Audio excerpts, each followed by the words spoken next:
A very good morning, students. In this lecture, we want to discuss about the basic instrumentation of IR spectroscopy. The instrument generally used in IR spectroscopy is called as IR spectrometer. In some cases, it is also called as IR spectrophotometer. This equipment is used to determine wavelength and absorbance of the sample in infrared region of the electromagnetic spectra. In simple language, when any atom in a molecule is bombarded with infrared radiation, at that time it's absorb a particular radiation and giving the absorption band, and this absorption band it is utilized to identify which type of the bond and functional group and some structural information we can get to interpret the structure. So this IR spectrophotometer or IR spectrometer is basically classified into two classes. The first class that is called as the dispersive type of IR spectroscopy, and another is interferometric type of spectrometer, that is also called as FTIR. So we want to see these in details. So the difference between the dispersive and FTIR. So first we want to discuss the dispersive IR spectrometer. In dispersive IR spectrometer, the radiation source we are getting from that particular source, it is bombarded or it is focused on a grating. That grating, it is a metal plate having polished surface, and from this surface the light is reflected and scattered into its constituent.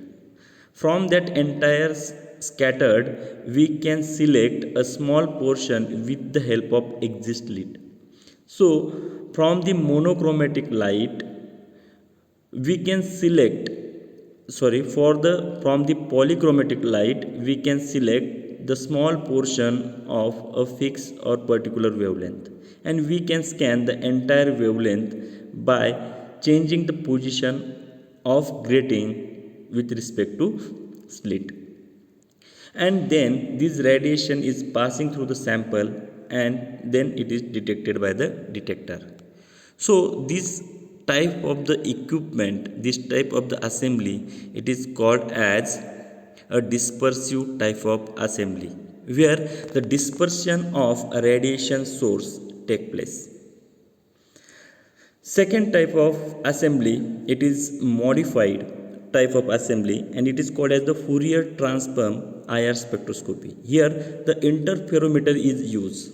So here the interferometer producing the constructive and destructive interference, so that we are not selecting a particular small wavelength or small portion of the light, but the entire radiation is passing through the sample. So without losing the intensity, we can get the better resolution by using this interferometer or FTIR. So in this FTIR, there are four arms. So first arm contained IR radiation source.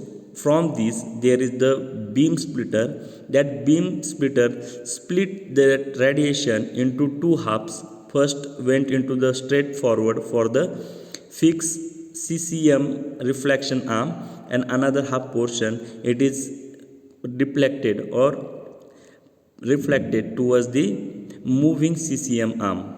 Okay, so by this moving arm, there is a constructive or destructive interferences are created, and they combine together on that beam splitter and pass through the sample, and they are detected. In such types of the assembly, whatever the readings we are getting in time domain, that are again converted into a frequency domain with the help of algorithm that is called as the Fourier transformation. So these are the two different types of spectrophotometer are used in IR spectrometer. One is the dispersive, another is the Fourier transformation IR spectroscopy. First is the conventional and another is the modified method. Now we want to discuss about the instrumentation of IR spectroscopy. So the main part of IR spectrometers are following, as first is the radiation source from which we are getting the IR radiations. Second, that is the sample cell. It is made from the salt like potassium chloride. Then monochromator are two types. One is from the grating and another is the dispersive types, and another is the Fourier transformation. Then detector, and last is the recorder. So we want to see all these things in details. So first, the radiation source. The IR radiation we are getting from the first incandescent lamp. We are using a lamp to produce the IR radiations, and name of that lamp is incandescent lamp. This incandescent lamp generally used in near IR range. As all of you know, the IR is classified into three basic classes. First, near IR, second, mid IR, and last, that is the far IR. So this incandescent lamp is generally used in the region of near IR, and this is not used or not useful in the region of far IR. The temperature can be raised to the 1100 degrees Celsius. That means this incandescent lamp can be operated up to the temperature of 1100 degrees Celsius. It contains a nichrome wire, is tightly wounded, and it is carrying a current, so that it can be heated and it produce the infrared radiation. But the radiation we are getting from the incandescent lamp, it is having a less energy as compared to the other sources like Nernst, Glower and Globar sources. So this is the first radiation sources generally we are using in IR spectrometer. The second radiation source, that is called as the Nernst Glower. It is these Nernst Glower, it is made from rare earth oxides like zirconium oxide and yttrium oxide. So this is the construction type. It is evacuated glass tube in which the rare earth oxide coated metals are used like zirconium oxides and yttrium oxide. Then the platinum ends leads to passage of electricity. Here in the platinum ends are used to pass the electricity, and these Nernst Glower can be operated in the temperature between 1000 to 1800 degrees Celsius, and it is a more intense source as compared to the previous one. Then the next radiation source, that is a Globar source. These Globar source are made as shown in a diagram. They are made up from silicon carbide rod, and this silicon carbide rod is heated electrically at the temperature of 1500 Kelvin, and they are producing the IR radiation, but this produced IR radiation is less intense than the Nernst Glower. Now the next radiation source, the well-known radiation source, IR radiation source, is mercury arc. This mercury arc is generally used in far IR. This mercury arc is produced by a quartz membrane, or it is prepared from the quartz. In that quartz shell, the mercury vapors are stored under high pressure, and the excited mercury is the excitation of mercury was done by producing the electricity. This radiation source is generally used for the short term IR production and it is not suitable for the continuous spectrum. This is generally the four sources that are used in the IR spectrophotometer as a radiation source, as we have discussed: the mercury arc, a globar source, Nernst glower, and incandescent lamp. We again remember the four radiation source generally we are using in the IR spectrophotometer or IR spectrometer. First is the incandescent lamp, Nernst glower, globar sources, and mercury arc. Now the second thing, that is the sample cell. Now we are having the different types of the sample, like gaseous sample, liquid sample, and solid sample. So for the gaseous sample we are having the evacuated cell. That evacuated cell, it is closed by both the side with the IR transparent material and it's called as cuvette. It's having the wall, and from this wall we are fill the gaseous sample into that evacuated cell with the pressure, and we are place this air or place this cuvette into the path of IR radiation. By this way we are getting the IR spectrum. For the liquid sample we are having the two window cuvette that is made up from the pressed salt, and they are sealed in such a way that we can fill this liquid into that two windows, and it is transparent to the IR radiation. And these cells, liquid cells, are generally used for those liquids that are liquid at room temperature. Second, for the solid.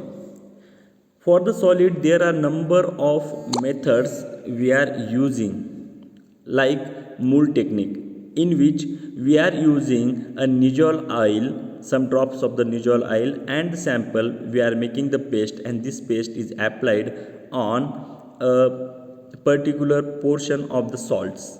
Okay, that is salt plates made up from the sodium chloride or potassium bromide.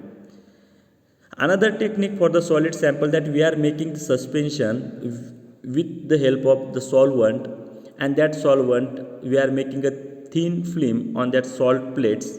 The solvent is evaporated and we are getting the thin film of that particular sample. By this way we are also analyzing the solid sample. So there are three types of the sample cells. For the gaseous sample there is the gaseous sample cell, for the liquid there is the liquid sample cell, and for the solid we are having a salt plates made up from sodium chloride or potassium bromide. Now the monochromators, as we are earlier discussed, the monochromators split polychromatic light into monochromatic light. Why? So we want to select a desired frequency and reject the other. So there are two types of the monochromators generally used. First is the prism type and another is the grating type. So for the prism type, the sunlight or the white light is passing through the prism, it is separated into its constituent, and by help of exit slit we are getting a particular small portion of monochromatic light. In case of grating, we are having the metal plate having the grooves with the reflection surface, and when we are bombarding the light on it, the light is scattered and the diffraction takes place of the light, and again by the same manner we can select a particular portion by the exit slit. So such types of the monochromators generally we are using, but mostly in IR spectrophotometer the grating types of the monochromators are preferred. Now the detectors. The detectors used in IR spectrophotometer is a thermocouple. In thermocouple there are the two dissimilar conductors are used, like nickel chromium and nickel aluminum. Okay, and they are attached like in this assembly. So these thermocouples measure the temperature of that particular device, and it is detect the shorter IR wavelength. Next detector, that is the bolometer. Bolometer generally used to measure the low power. It is constructed from the metal strips. This detector is very sensitive and it is work on change in resistance of that particular metal strips. It is operated as a resistance temperature detector. So second detector is bolometer, first detector is thermocouple. The next detector, that is the pyroelectric detectors. These pyroelectric detectors are fast, they are sensitive, and most probably these detectors are used in mid-IR region. That means the region where we can determine the functional group. The last but not least, the detector, that is the photoconducting detectors. They are generally used for near IR. They are also a fast and sensitive detectors. Now the recorder. The signals we are getting from the detector, that signals in the form of resistance, the signal in the form of temperature change, or that signals is converted into a measurable electric signals, and they can be amplified by the amplifier. And these amplified signals are recorded and plotted as a IR graph. This graph we are getting in the form of the transmittance of the sample as well as the function of wave numbers. So we are getting the graph in the form of wave number versus transmittance, percent transmittance of that particular sample. And so this is the function of recorder in a IR spectrometer.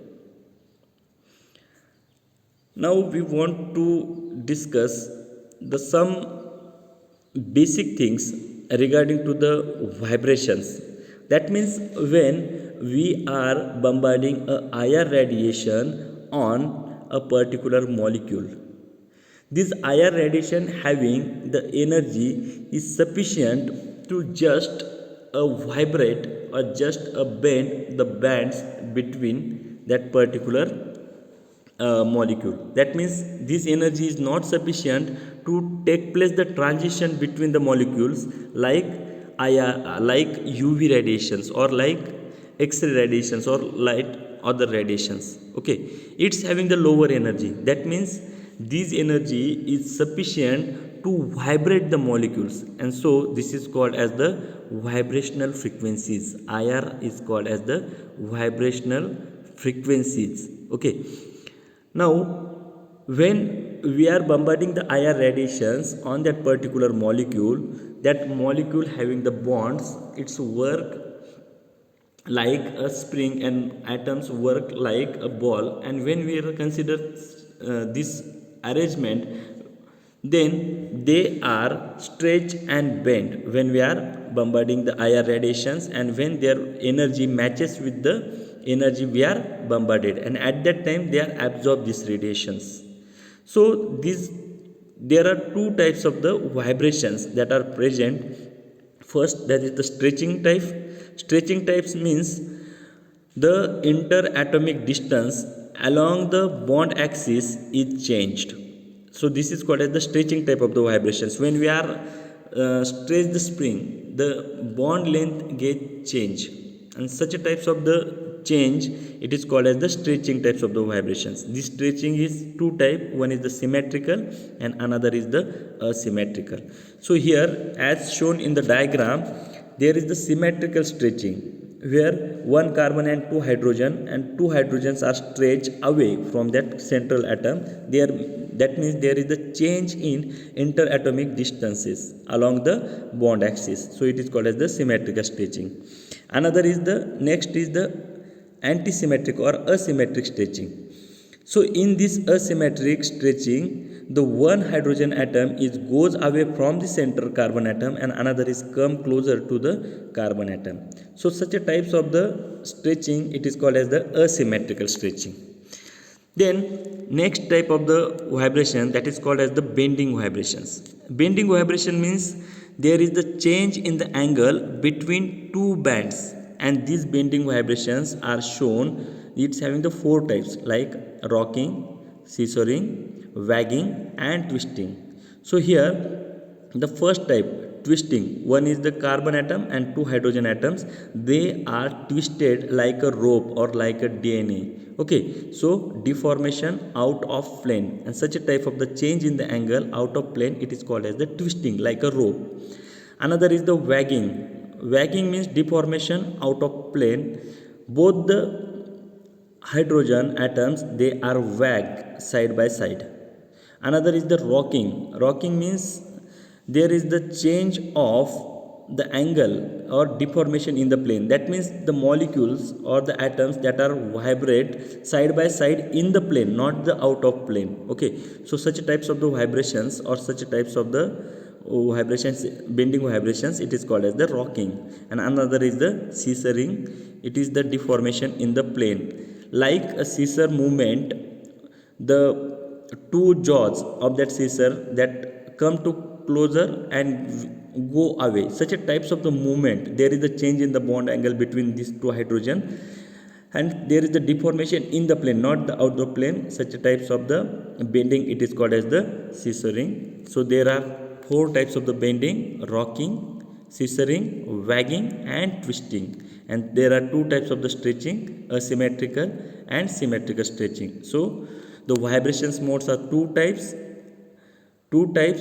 molecular vibration. First is the stretching again classified into two types: symmetrical stretching and asymmetrical stretching. Bending vibrations are four types like rocking, scissoring, wagging and twisting. In bending vibration, there is the change in the angle between two bonds, and in twisting, in stretching, there is the change in interatomic distance along the bond axis.